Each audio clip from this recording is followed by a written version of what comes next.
Hola, bienvenido. Aquí comienza El Señor de los Crímenes.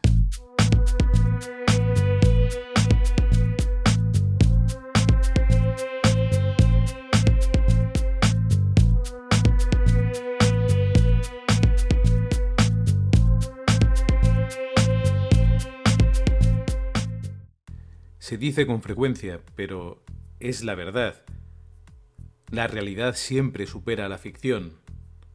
Nos vamos a ese momento en el que dos agentes de policía llaman a la puerta del 213 de los apartamentos Oxford, en Milwaukee. Un hombre aterrorizado, con unas esposas cerradas en una de sus muñecas, asegura haber escapado de él y jura que en el interior se esconde un monstruo. Está mareado, aturdido.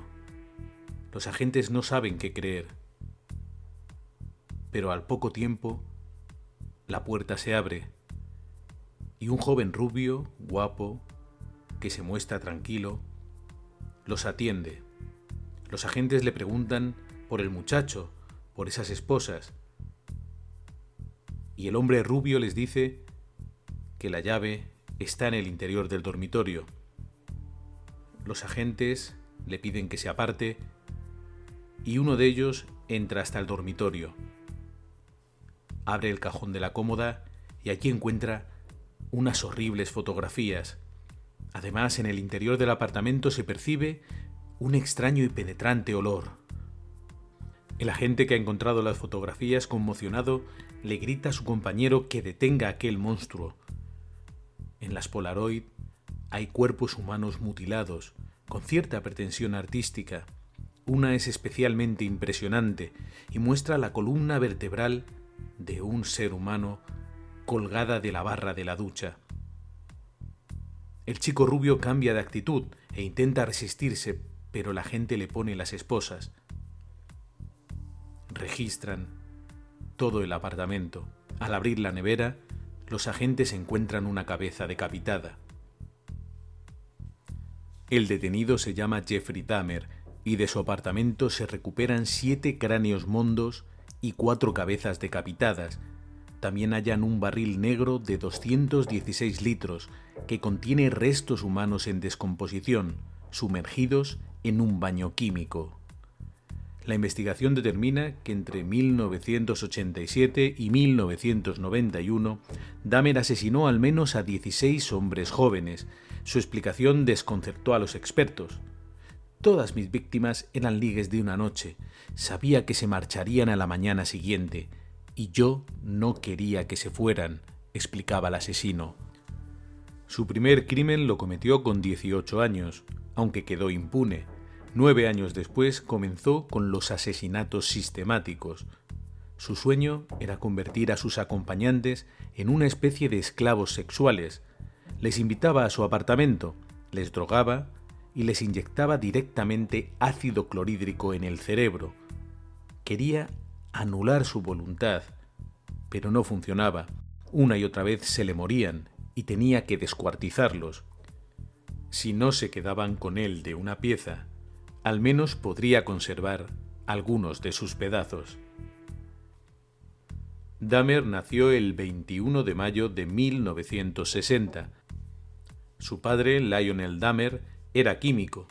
Tal vez de él aprendiera el poder destructivo del ácido. Lionel contó en un libro, La historia de un padre, el impacto que supuso saber lo que había hecho su hijo. Es el retrato del terror de un padre, de la terrible sensación de que tu hijo está fuera de tu alcance, de que tu pequeño gira en el vacío, perdido, perdido, perdido. Así lo contaba Lionel. Una parte de las ganancias de este libro fue donada a las familias de las víctimas. Era imposible saber que Dahmer se iba a convertir en un peligroso asesino, o al menos los padres no tenían las herramientas para detectar el comportamiento extraño de su hijo.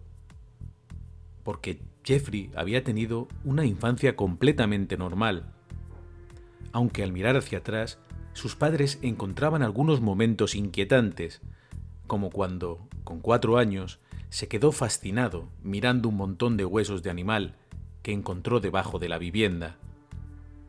A los 6 años le operaron de una hernia y tras la cirugía comenzó a mostrarse introvertido. También le afectó el nacimiento de su hermano David. Dejó de ser el centro de atención y además sus padres empezaron a tener problemas en su relación, unos problemas que nunca se solucionarían y que terminaron en divorcio. Dahmer se fue convirtiendo en un adolescente silencioso que pasaba las horas mirando fijamente el televisor. Guardaba celosamente sus secretos, le gustaba recoger animales muertos y diseccionarlos. Poco a poco, también fue desarrollando su sexualidad y se dio cuenta de que le atraían los chicos. En aquel momento, el amor homosexual era un auténtico tabú, así que sus sentimientos le hicieron encerrarse aún más en sí mismo. Se convirtió en el raro del instituto y recibió más de una paliza por ello. Con todo, no le fue demasiado mal, sacaba buenas notas y era un buen deportista. Destacó especialmente en el tenis. Nadie podía sospechar que ya por aquel entonces fantaseaba con acostarse con hombres muertos o inconscientes. Así no tendría que dar explicaciones a nadie. En 1978, con 18 años, sus padres se divorciaron. Su madre ganó la custodia de su hermano pequeño y a él le dejaron cada vez más solo. El 18 de junio, Dahmer salió a dar una vuelta con su coche y recogió a un joven en la carretera. Se llamaba Steve Hicks. Dahmer le llevó a su casa y le invitó a unas cervezas. Cuando el chico quiso irse, Dahmer se puso muy violento y trató de impedirlo. Al no conseguirlo, le golpeó en la cabeza con una pesa. Una vez muerto, descuartizó el cadáver y lo subió al coche. Mientras circulaba, un agente detuvo el vehículo porque había traspasado una línea continua. Le hizo una prueba de alcoholemia, que dio negativa, y le multó. Al preguntarle por las bolsas que llevaba en el maletero, Dahmer le dijo que era basura, que no había tenido tiempo de tirarla. Estaba tan tranquilo que la gente no sospechó que era un cuerpo humano. Enterró el cadáver cerca de la casa familiar y tiempo después machacó con cuidado los huesos hasta reducirlos a polvo. Aquella experiencia resultó turbadora. Por un lado, fue excitante, pero por otro, se asustó mucho al pensar que podría acabar en la cárcel. Tardó 9 años en volver a matar. Durante ese tiempo, ahogó sus penas en el alcohol. Se convirtió en ese tipo de adicto que no bebe todo el tiempo, pero que cuando lo hace, bebe hasta caer inconsciente al suelo. Finalmente, su padre, Lionel, recurrió la sentencia que otorgaba a su madre la custodia de su hermano David. Ganó y durante un tiempo vivieron juntos los tres con la nueva pareja de su padre. Dahmer intentó estudiar en la Universidad de Ohio, pero lo expulsaron por falta de asistencia. Estaba demasiado borracho para estudiar. Su padre se dio cuenta del problema y trató de arreglarlo alistando a su hijo en el ejército. No sirvió de nada. Fue expulsado con deshonor en el año 1981. Terminó viviendo con su abuela en Milwaukee. Para intentar controlar su adicción y sus fantasías sexuales, Dahmer se refugió en la religión, pero sus problemas continuaron. En el año 1982 fue detenido por emborracharse y montar un escándalo en la Feria Estatal de Wisconsin. 4 años después, en septiembre de 1986, lo arrestaron por masturbarse delante de 2 menores de edad. Lo condenaron a 1 año de libertad vigilada. Sus fantasías no habían desaparecido y no sabía cómo llevarlas a efecto. Un día, en una biblioteca, estableció contacto visual con un chico, que viendo que Dahmer era muy tímido, trató de ayudarle dejándole una nota en la que le citaba en el baño. Dahmer se asustó y se marchó, pero aquella experiencia reavivó su interés por conseguir un compañero sexual, al que pudiera manejar, alguien con quien no pasara vergüenza. Comenzó a frecuentar saunas, bares de ambiente y lugares de citas. Se llevaba a los chicos a su casa y los drogaba para poder abusar tranquilamente de ellos. El 15 de septiembre de 1987 conoció a Steven Tuomi, de 25 años. Fueron juntos al hotel Ambassador de Milwaukee. Dahmer cuenta que se desmayó a causa del alcohol y cuando volvió en sí se encontró el cuerpo del joven inerte a su lado. Lo había golpeado hasta la muerte. Entonces fue hasta un centro comercial, compró una maleta grande y ahí metió el cuerpo. Con una frialdad impresionante, le pidió al Botones que le ayudara a llevarla hasta la calle. Pidió un taxi. Cuando llegó, el conductor se bajó y le ayudó a meter el bulto en el maletero. «¿Qué lleva usted ahí?», le preguntó. «¿Un muerto?». Dahmer le miró y le dijo: «Así es». Y ambos se rieron mucho. ¿Cómo iba a imaginar el taxista que le estaba diciendo la verdad? Llevó el cuerpo hasta el sótano de la casa de su abuela y allí mantuvo relaciones sexuales con él. Después se deshizo de él para siempre. El cadáver de Tuomi nunca fue encontrado. Unos meses después, a principios de 1988, continuó con su escalada criminal. Primero fue James Dockstader, de 14 años. Después, Richard Guerrero, de 21. Los drogó y los estranguló. Su comportamiento cada vez era más extraño, y la abuela de Dahmer, harta de ruidos y olores penetrantes, le pidió que se marchara. Así que tuvo que buscar un apartamento para continuar con sus citas mortales. El 26 de septiembre de 1988 le dio dinero a un niño de 13 años para que aceptara hacerse unas fotos subidas de tono. Le ofreció una bebida en la que había disuelto unos tranquilizantes, y cuando vio que le hacía efecto, intentó besarle. El chico se asustó y consiguió huir. Sus padres le llevaron al hospital y tras comprobar que había sido drogado, pusieron una denuncia. La policía detuvo a Dahmer, acusado de abuso de menores y de asalto en segundo grado. Quedó en libertad a la espera de juicio. Antes de que se iniciara, le dio tiempo a drogar y a matar a otro muchacho, Anthony Sears. Conservó su calavera durante 2 años, pintándola de gris para que pareciera de plástico. El 23 de mayo de 1989, Dahmer fue declarado culpable del abuso de menores. Le condenaron a 5 años de libertad condicional y a 1 de cárcel, pero en régimen abierto. Podía trabajar por el día e ir a dormir a prisión. Solo cumplió 10 meses de condena. Tras pasar otro breve periodo en casa de su abuela, encontró por fin un apartamento a su gusto, el 213 del edificio Oxford. Ahí cometería sus actos más terribles. Se instaló el 14 de mayo de 1990. En junio mató a Eddie Smith. Fue el primero de una larga lista. Le gustaba dormir con los cadáveres. Algunos de ellos los guardó en hielo, en la nevera, para poder aprovecharse de ellos cuando volvía del trabajo. Disfrutaba descuartizando los cuerpos. Incluso reconoció que llegó a comer carne de sus víctimas. Empezó a utilizar el barril con ácido para deshacerse de ellos. Solo conservaba algunas partes, y las fotografías que tomaba, que le servían para revivir sus encuentros. Había hallado el modo de que sus amantes nunca lo abandonaran. El 26 de mayo de 1991, una vecina llamó a la policía para informar de que había visto a un joven desnudo, huyendo de otro chico. Cuando la policía llegó, encontraron al muchacho desorientado.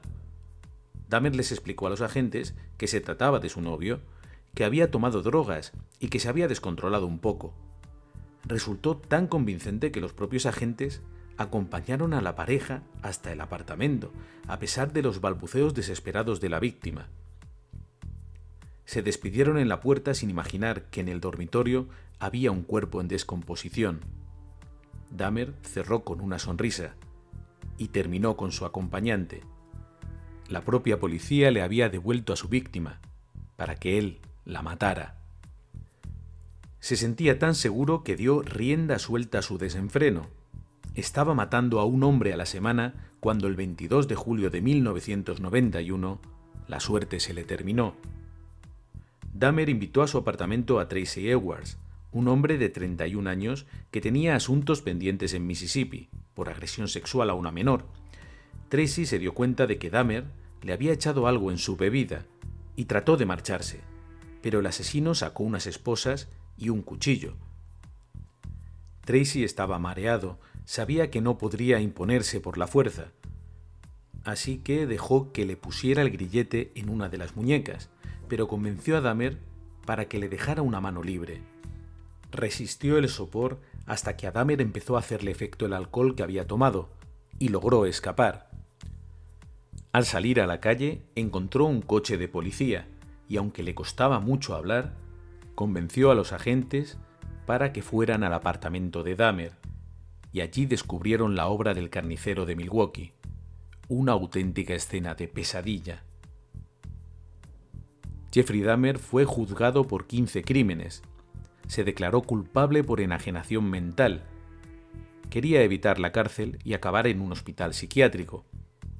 El fiscal, Michael McCann, sostenía que los asesinatos habían sido meticulosamente preparados por un hombre capaz de controlar sus impulsos homicidas, y utilizó las propias declaraciones de Dahmer durante los interrogatorios policiales, en las que reconocía que siempre temió que lo atraparan y aseguró que se arrepentía de lo que había hecho. En febrero de 1992, el jurado encontró a Jeffrey Dahmer responsable de sus actos y lo declaró culpable de 15 asesinatos. El juez lo condenó a 15 cadenas perpetuas. Tras escuchar la sentencia, Dahmer dijo que deseaba la muerte y admitió que se alegraba de que lo encerraran, porque así no podría seguir haciendo daño.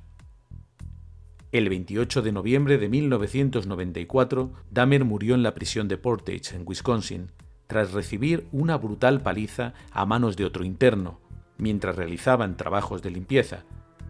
La leyenda dice que no se defendió, que decidió dejarse matar. Podemos extraer varias enseñanzas de los espantosos asesinatos de Jeffrey Dahmer. Por un lado, confirmamos que normalmente los asesinos en serie son asesinos sexuales.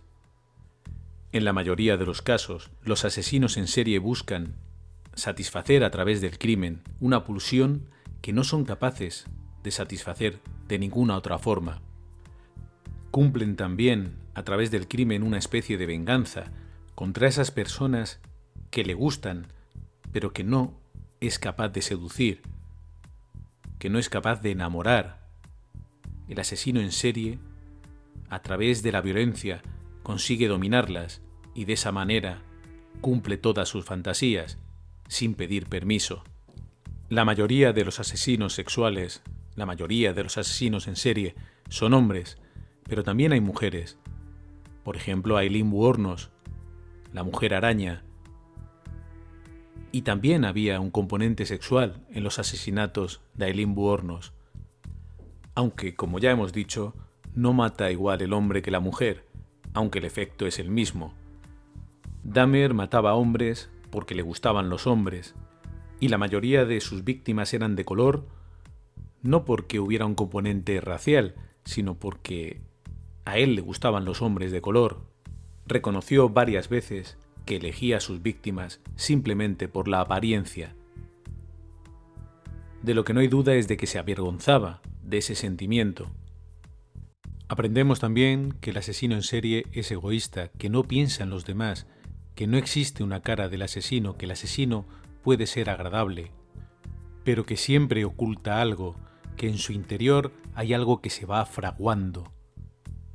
Como en otras ocasiones, la soledad, el aislamiento al que el propio Jeffrey Dahmer se había sometido, y del que nadie era culpable, al menos de manera consciente, le fue empujando poco a poco hacia el crimen. Ojalá alguien le hubiera dicho que no había nada de malo en sus sentimientos, que uno se puede sentir atraído por cualquier persona y que no tiene que dar explicaciones a nadie, y que por supuesto cualquier fantasía se puede llevar a cabo siempre que todas las personas implicadas estén de acuerdo. Pero aquí hay algo más. En los asesinos en serie no hay respuestas sencillas. Por alguna razón, algo se rompe, porque las circunstancias pueden ser muy negativas, pero eso no empuja a nadie hacia el crimen, y mucho menos hacia el crimen serial. Desde luego, las circunstancias afectan, pero hay algo más, hay algo en nuestro interior que o bien evita que nos convirtamos en un malvado o bien favorece que le hagamos daño a nuestros semejantes. En un momento dado, algo empezó a ir mal. Vamos a escuchar cómo lo cuenta el propio asesino.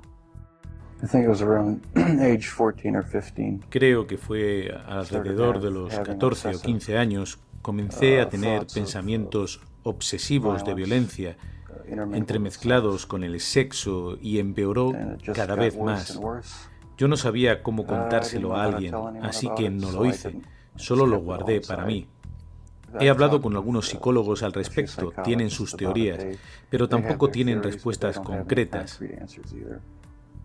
No sé de dónde vino y probablemente nunca lo sabré. Pero nunca soñé que se haría realidad.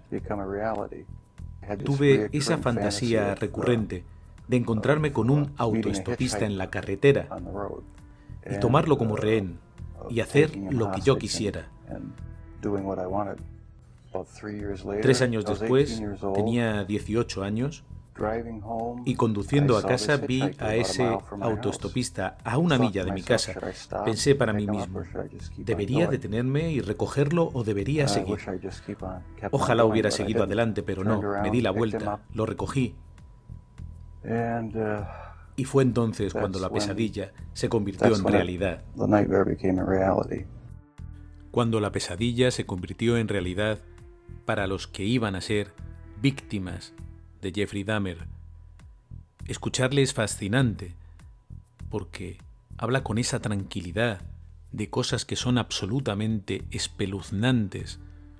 Supone un desafío ver sus entrevistas en todas las plataformas, en los documentales, en YouTube, y verle tan tranquilo, con esa cara de no haber roto un plato en su vida. Y sin embargo se trata de un peligrosísimo asesino, violento, que convertía en zombies a sus víctimas, que inyectaba ácido clorhídrico directamente en el cerebro para tratar de anular su voluntad. Nos enfrentamos a un monstruo con cara de ángel, como en muchas ocasiones. Por eso hay que tener la información para poder detectar su comportamiento extraño. Tal vez, si los padres de Jeffrey hubieran conocido otras historias parecidas, hubieran detectado el comportamiento anómalo de su hijo. En otras ocasiones te he explicado que el descuartizamiento tiene un componente sexual, aunque desde la óptica de la persona de a pie esto no tenga ningún sentido. Para el asesino en serie que busca la posesión de su víctima, el descuartizarla, incluso el consumir parte de su carne, forma parte de ese proceso en el que se apodera definitivamente de su víctima. Sin embargo, lo más habitual es que el asesino no lo reconozca, porque quiere mantener sus secretos ocultos. Sin embargo, por alguna razón, Jeffrey Dahmer quiso abrirse de par en par. Naturalmente, guardaría para sí mismo algunas claves, pero otras decidió revelarlas. Vamos a escucharle. A medida que pasaba el tiempo, sí, empecé a disfrutar sexualmente del descuartizamiento. Empecé a guardar los esqueletos y a preservar otras partes. Y una cosa llevó a la otra. Cada vez necesitaba más para sentir lo mismo, para satisfacer mis impulsos. Por lo que simplemente perdí el control. El canibalismo me hacía sentir que eran una parte permanente dentro de mí. Además, sentía curiosidad por saber cómo sabrían. Los sentí muy dentro de mí y me dio una gran satisfacción sexual hacerlo. El crimen fue solo un medio para un fin. Fue la parte menos satisfactoria. No disfruté matando. Por eso traté de crear zombies vivientes con Nareta Casadin y el taladro, pero nunca funcionó. Matar no era el objetivo. Solo quería tener a la persona bajo mi completo control, no tener que considerar sus deseos, poder mantenerlos allí todo el tiempo que quisiera. Sé que no es fácil comprender eso, pero ese es el verdadero motivo. No es fácil comprenderlo, no es fácil comprender a un asesino en serie. No es fácil entender cómo funciona su mente. Él quería que sus acompañantes se quedaran con él.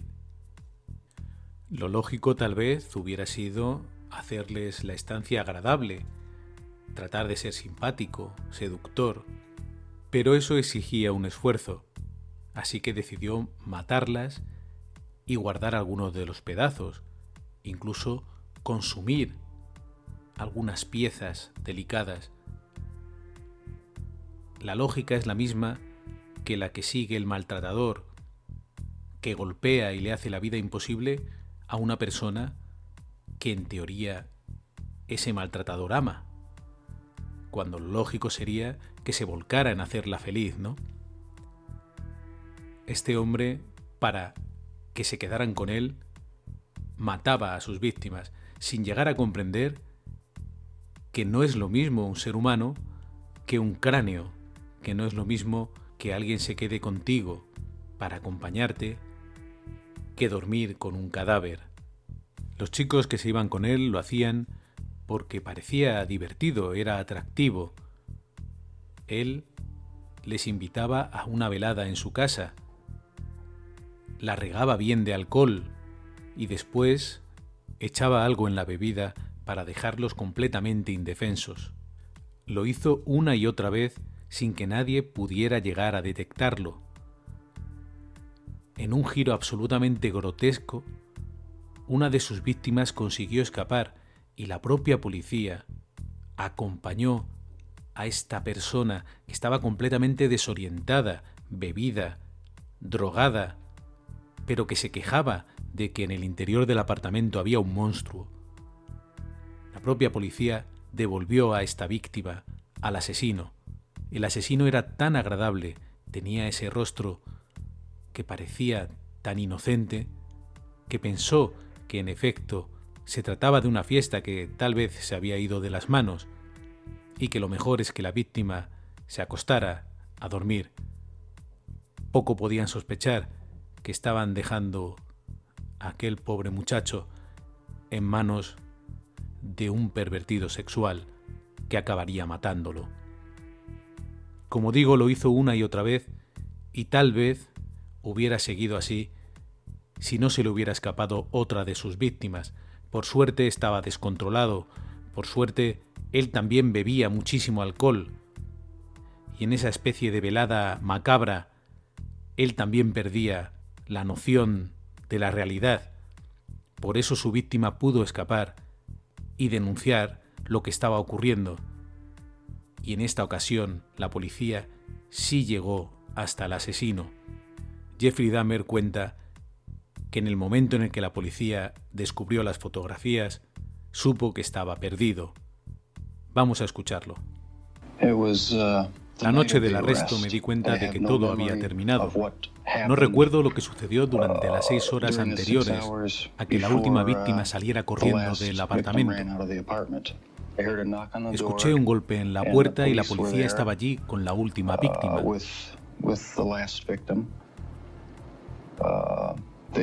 Me preguntaron dónde estaba la llave de las esposas y mi mente se nubló.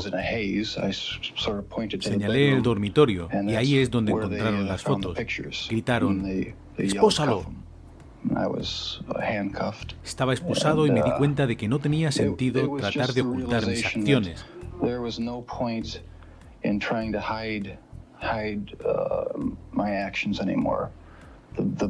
El mejor camino era ayudar a la policía a identificar a todas las víctimas y simplemente hacer una confesión completa.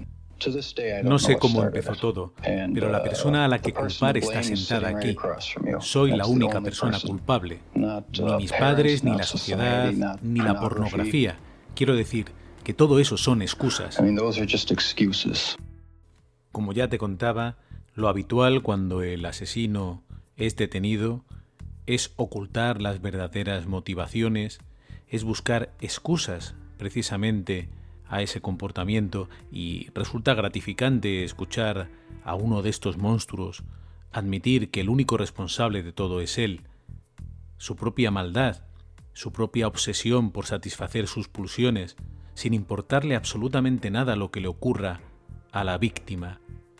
Él quería convertir a estos seres humanos en muñecos, en algo absolutamente a su disposición, y no tiene ninguna vergüenza, él que tanto había ocultado sus intereses y sus sentimientos, ahora no tiene ningún reparo en decirnos que, en efecto, el único culpable es él, que no hay nada detrás, nada malévolo que te pueda convertir de repente en un asesino. Te contaba que Ted Bundy insistía en que la pornografía le había impulsado al crimen, y el pueblo americano aplaudió esto porque, en efecto, la pornografía, la malvada pornografía, era la culpable de todo. Igual que hemos visto en otras ocasiones culpar a los juegos de rol, a las películas, a un determinado contenido violento, que puede o no ser apropiado para determinadas audiencias, pero que no tiene la culpa del comportamiento violento de determinada persona. Es más bien al revés, las personas violentas suelen buscar espitas por las que expulsar el vapor que se oculta en su interior. Tratan de encontrar algunas cosas que les permitan rebajar la intensidad del sentimiento agresivo que está a la espera y que al final puede terminar por convertirse en un impulso asesino. Hay que comprender que el asesino termina haciéndolo porque completa un proceso, una escalada, que puede ser detectada por el ojo entrenado.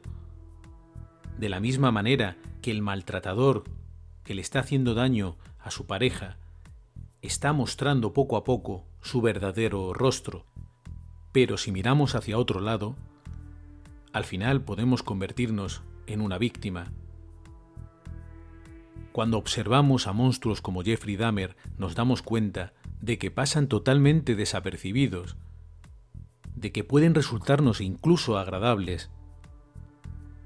En el caso de Dahmer, hasta al escucharle, nos parece una buena persona, alguien atrapado en sus propias obsesiones, pero no debemos perder de vista lo que hizo. Pocas veces en la historia criminal se ha visto a alguien tan frío como Jeffrey Dahmer, y sin embargo tenía la capacidad de mostrarse como alguien abatido, como alguien vencido, como alguien que quería recuperar el tiempo perdido, y así le pedía perdón a las víctimas. Espero ser diferente. Me alegro de estar encontrando una posición en la que no siento la compulsión de hacer estas cosas.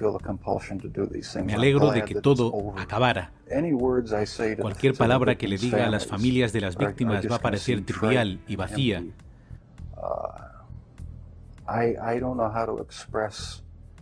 No sé cómo expresar el arrepentimiento que siento por lo que les hice a sus hijos. No encuentro las palabras adecuadas.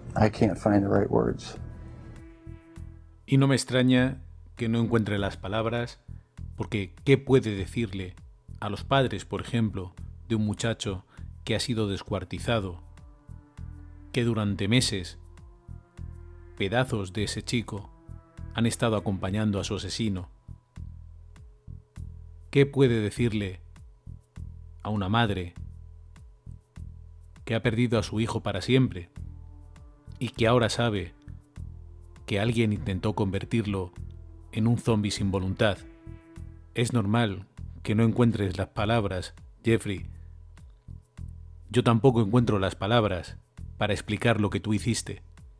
El propio Jeffrey Dahmer fue víctima de la ley de la cárcel, esa ley no escrita que señala a los peores criminales, a aquellos que atacan a niños o a mujeres indefensas y que les convierte al final en objetivo de otros presos que están en la cárcel por motivos que para la población reclusa son más respetables. Dahmer murió asesinado a golpes, pero para las víctimas no hubo reparación, y tampoco la hubo para la sociedad, que todavía se escandaliza al pensar en lo que hizo Jeffrey Dahmer, en lo que la policía encontró dentro de un apartamento. ¿Cómo es posible que uno de nuestros semejantes pueda dormir con cadáveres, pueda tener la casa llena de trozos de otros seres humanos? ¿Cómo puede ser que una persona así esté integrada en la sociedad, que se levante cada mañana y vaya a trabajar? ¿Cómo puede ser que alguien como Jeffrey Dahmer se paseara por Milwaukee sin despertar ningún tipo de alarma? Mató a 16 jóvenes. Por lo menos eso es lo que nos han dicho. ¿Quién sabe si pudieron ser más? Lo verdaderamente aterrador es pensar que es muy posible que haya por ahí asesinos como él. Por eso nos conviene mantener los ojos abiertos. Por eso es necesario conocer su historia. Por eso te agradezco que me hayas acompañado en este relato. Te espero en el próximo programa.